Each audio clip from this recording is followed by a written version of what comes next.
সেনাবাহিনীর সাথে আঘাত করে ডক্টর ইউনূসকে উৎখাত করার চেষ্টা করা হচ্ছে। বাংলাদেশের গর্ব বাংলাদেশ সেনাবাহিনীকে আর কি কাজে ব্যবহারের পরিকল্পনা আছে? নির্বাচন দিতে বাধ্য হবে ডক্টর ইউনূস, তা না হলে ডক্টর ইউনূস পালিয়ে যাবে সেখানে। ডক্টর মোহাম্মদ ইউনূস গত 9.5 মাসে কতবার বিদেশ সফরে গেছেন কেউ এক্সাক্ট হিসাব করে বলতে পারবেন?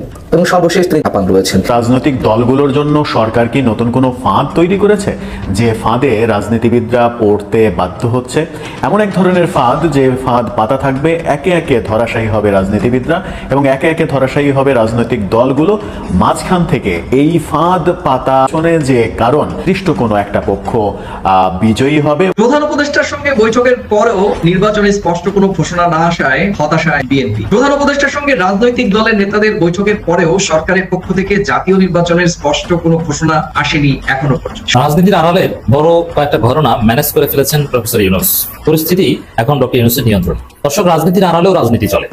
সম্মানিত দর্শক, এবার জাপানে গিয়ে কঠিনভাবে ফেসে গিয়েছেন ডক্টর মোহাম্মদ ইউনূস। জাপান সফরে গিয়ে সেখান থেকে পদত্যাগপত্র পাঠিয়েছেন বাংলাদেশে। দর্শক, প্রাণ বাঁচাতে জাপানে গিয়ে পদত্যাগ করেছেন। ইতিমধ্যে কিন্তু এইসব গণমাধ্যমে প্রকাশ হয়েছে। দর্শক, এই ভিডিওতে আপনারা দেখতে পারবেন ডক্টর ইউনূস জাপানে গিয়ে কী কারণে পদত্যাগপত্র পাঠিয়েছেন এবং কি সে জাপানে গিয়ে আদৌ কি পদত্যাগ করেছে কিনা এবং জাপানে গিয়ে পদত্যাগ করার মানে কি। দর্শক, এই ভিডিওর মাধ্যমে আজকে আপনারা বিস্তারিত দেখতে পারবেন। ভিডিওটি খুবই গুরুত্বপূর্ণ হতে চলেছে, তাই ভিডিওটি 1 সেকেন্ডও না টেনে সম্পূর্ণ ভিডিওটি দেখবেন। চ্যানেলে নতুন হয়ে থাকলে সাবস্ক্রাইব করে রাখবেন। পরবর্তী ভিডিওর জন্য একটি লাইক করে দেখতে থাকুন সম্পূর্ণ ভিডিওটি। একটি দুর্ধর্ষ প্রতিবেদন পেশ করেছে। সেখানে তারা বিভিন্ন বিষয়গুলোকে সামনে বিশ্লেষণ করে বোঝানোর চেষ্টা করেছে বাংলাদেশের পরিস্থিতি আসলে হাতের বাইরে চলে গেছে মোহাম্মদ ইউনূসের। এবং সেখানে তারা বলেছে পর্দার পিছনে এমন কিছু হচ্ছে যা একদম বাংলাদেশের ভয়ঙ্কর পরিস্থিতিকে ত্বরান্বিত করে। 7 থেকে 8টা পয়েন্ট তারা উপস্থাপিত করেছে এবং সেই প্রতিবেদন আপনারা গেলেও করে নিতে পারেন গুগলে। আমি একটু সহজভাবে আপনাদের বোঝানোর চেষ্টা করছি। রয়টার্সের এই তথ্যভিত্তিক বিশ্লেষণে এমন কি কি জিনিস হাইলাইট করেছে যার জন্য আন্তর্জাতিক সংবাদ সংস্থারাও এবার মনে করছেন আসলে বাংলাদেশ এই যে সরকার তা পড়ে যাওয়া কার্যত সময়ের অপেক্ষা। সরকার যদি নাও পড়ে, বাংলাদেশের অবস্থা এমন একটা জায়গায় যেতে শুরু করেছে যা কিন্তু নিয়ন্ত্রণ করা মোহাম্মদ ইউনূসের পক্ষে আর সম্ভব নয়। সেখানে কি কি বলা হয়েছে? সেখানে প্রথমে বলা হয়েছে বাংলাদেশের এই যে বর্তমান সময় তা ক্রান্তিকাল অতিক্রম করছে, অর্থাৎ অত্যন্ত ভয়ঙ্কর এবং ভয়াবহ একটা পরিস্থিতি যা বাংলাদেশে এই মুহূর্তে আছে। সাধারণ মানুষের কাছে হয়তো কিছু কথা পৌঁছাচ্ছে না। তারা আপাত দৃষ্টিতে কিছু নিউজ মিডিয়ায় দেখে যেরকম ভাবছেন, আসলে ভিতরে ভিতরে খেলাটা কিন্তু অত্যন্ত খারাপ জায়গায় চলে গেছে এবং সমাজের একটা অংশের পচন শুরু হয়েছিল 8 মাস আগে। সেই পচতে পচতে পচতে পচতে যে কাঠামো, মূল ভিত্তি, মেরুদণ্ড, সেটাই কিন্তু ভাঙার জায়গায় কিন্তু চলে গেছে। এখানে দ্বিতীয় পয়েন্টে বলা হয়েছে বাংলাদেশের ভবিষ্যৎ এখন প্রশ্নবিদ্ধ। এখানে মেনলি অর্থনৈতিক পরিকাঠামো, রাজনৈতিক পরিকাঠামো এবং সংস্কার, এই 3টে বিষয়কে এরা হাইলাইট করেছেন। বলেছেন যে অবস্থায় বাংলাদেশ বর্তমানে আছে সেই অবস্থায় যদি আগামী 3 মাস থাকে তাহলে বাংলাদেশের ভবিষ্যৎ আন্তর্জাতিক স্তরে এক বড় প্রশ্নচিহ্নের মুখে পড়বে। উদাহরণস্বরূপ বলা যায় সিরিয়ার বর্তমান পরিস্থিতিটা আপনারা দেখুন। সিরিয়াতে গণ অভ্যুত্থান হয়েছিল, সিরিয়ার শাসক পালিয়ে গিয়ে রাশিয়াতে আছেন, কিন্তু বর্তমানে সিরিয়ার যে অবস্থা তা আসলে অত্যন্ত শোচনীয় এবং খারাপ একটা জায়গায় কিন্তু তারা চলে গেছেন এবং অনেকে নরকের সঙ্গে এই সিরিয়াটাকে তুলনা করছেন। সিরিয়ার শিয়া এবং সুন্নি মুসলমান সম্প্রদায়ের মানুষের মধ্যে যে লড়াই চলছে, যে যুদ্ধ চলছে, তাতে যে ছবি আমাদের সামনে উঠে আসছে সেখানে আসলে সিরিয়ারই অবক্ষয়ের অন্যতম কারণ হিসাবে সেগুলো কিন্তু রিফ্লেক্ট হচ্ছে। সেই অবস্থা বাংলাদেশের হবে না তো? প্রশ্ন কিন্তু উঠেই যায়। 3 নম্বর যে বিষয়টা বলা হয়েছে যে নজিরবিহীন ভাবে শেষ 8 মাসে রাজনৈতিক দলগুলোর মধ্যে মতভেদ তৈরি হয়েছে। শেষ 8 মাসে অন্তর্বর্তীকালীন সরকার দায়িত্ব নিয়ে কোনো রাজনৈতিক দলের সঙ্গে লিয়াজও মেনটেন করতে পারেননি। কখনো বিএনপি, কখনো জামাত কিংবা কখনো ছাত্র নেতা বা সমন্বয়ক উপদেষ্টাদের মধ্যে যে তালগোলের অভাব দেখা গেছে তাতে স্পষ্ট করে বাংলাদেশের রাজনৈতিক ভবিষ্যৎ বড়সড় প্রশ্নবিদ্ধ এবং প্রশ্নচিহ্নের মুখে দাঁড়িয়ে আছে।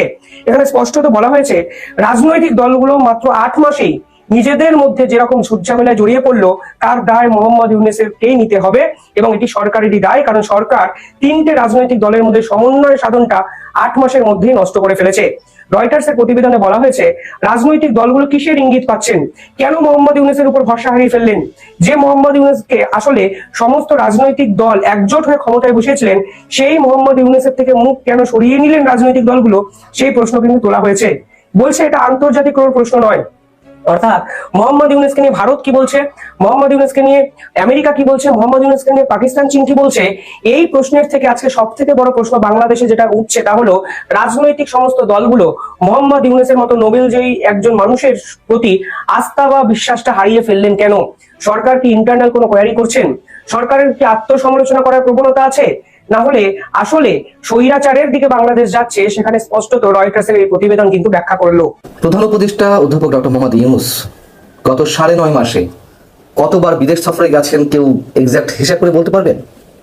এবং সর্বশেষ তিনি 4 দিনের সফরে জাপান রয়েছেন। এই যে ঘন ঘন বিদেশ সফর, এর মধ্য দিয়ে বাংলাদেশের অর্জনটা কি কেউ দেখাতে পারবেন যে এই সফলতা এসেছে তার এই বিদেশ সফরগুলোর মধ্য দিয়ে?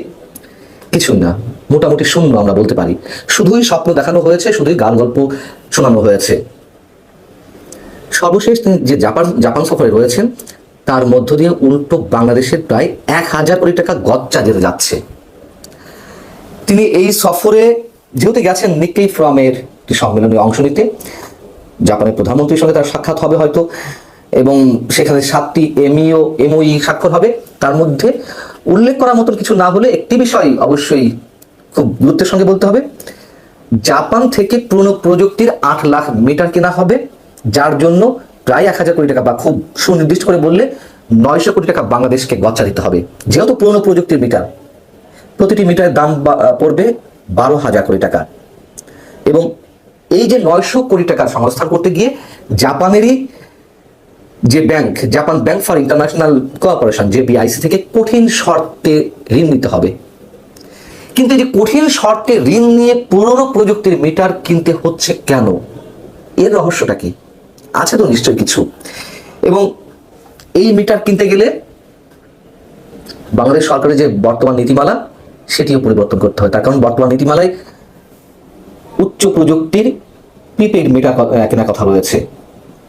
যেহেতু এরকম সিদ্ধান্ত হয়ে আছে বাংলাদেশ সরকারের, কিন্তু সেই নীতিমালারও তোয়াক্কা না করে পুরনো প্রযুক্তির 8 লাখ মিটার কিনতে হচ্ছে যদি চুক্তি স্বাক্ষর অনুষ্ঠিত হয়। মানে ভাবা যায় বাংলাদেশের গর্ব বাংলাদেশ সেনাবাহিনীকে আর কি কাজে ব্যবহারের পরিকল্পনা আছে।